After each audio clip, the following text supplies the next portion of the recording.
Alrighty. Dark, distant, light.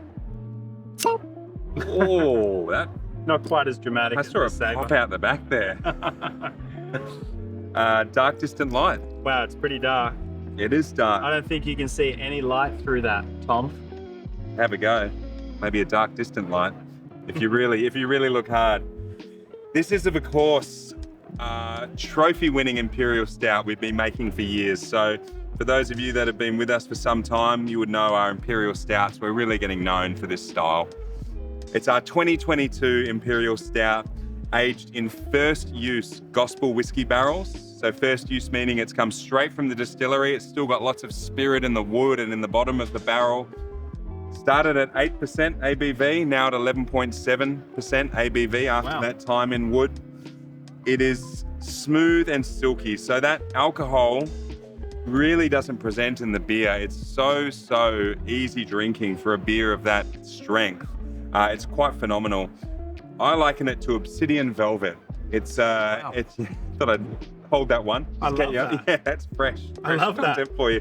But marshmallowy, velvety, silky. It really caresses the palate in a lot of ways, and a beautiful nightcap beer, good for dessert, obviously. We've been doing it for a very long time. Very proud of it. Just to build on that a little bit, Tom, I think that this style of beer, the Dark Distant Light, is slightly different from the other three barrel-aged beers.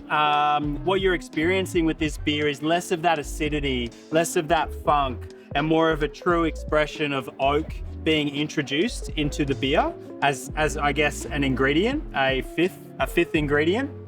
So you're getting that incredibly smooth palate to what Tom said. The Gospel whiskey barrels, there's a beautiful relationship there with Andrew and Ben, the co-founders of Gospel Whiskey, based down in Melbourne, in Victoria.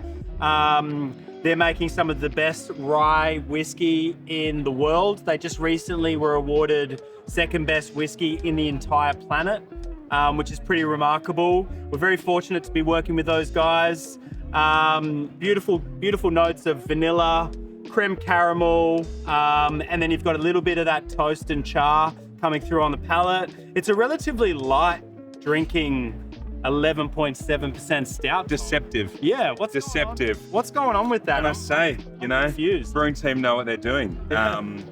It is incredibly approachable for a beer of this style. One to watch for sure. We're so proud of this. It's something we've been working on, this recipe, year after year after year. So it's got a lot of heritage with us, a lot of tradition that's starting to build.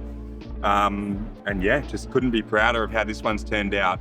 In the words of our brewers, it's the best barrel-aged Imperial Stout we've made to date. Wow, that's pretty cool. It is cool. Right on. Well, enjoy it, guys. Share it with the world. A little bit of a backstory behind the name Dark Distant Light. Our fearless head brewer, Lincoln Gibbs, always has a saying, if you can see through a stout, it's not dark enough.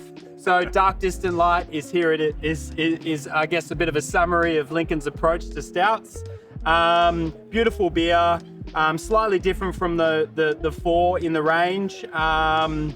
I think in terms of food matches, you should get a bit creative with this. I think it's traditional to think that a stout's only about dessert and only about stout. Play with it a little bit. We've got an experimental menu at Felons Barrel Hall. I think you should encourage yourself and get together as a team and work out some really interesting flavor combinations that can work for our guests. Shout it from the rooftops. Yeah. Cheers to Dark Distant Light. Cheers. There's a lot of light today. It's Feeling that. A lot of Queensland pumping light. Cheers.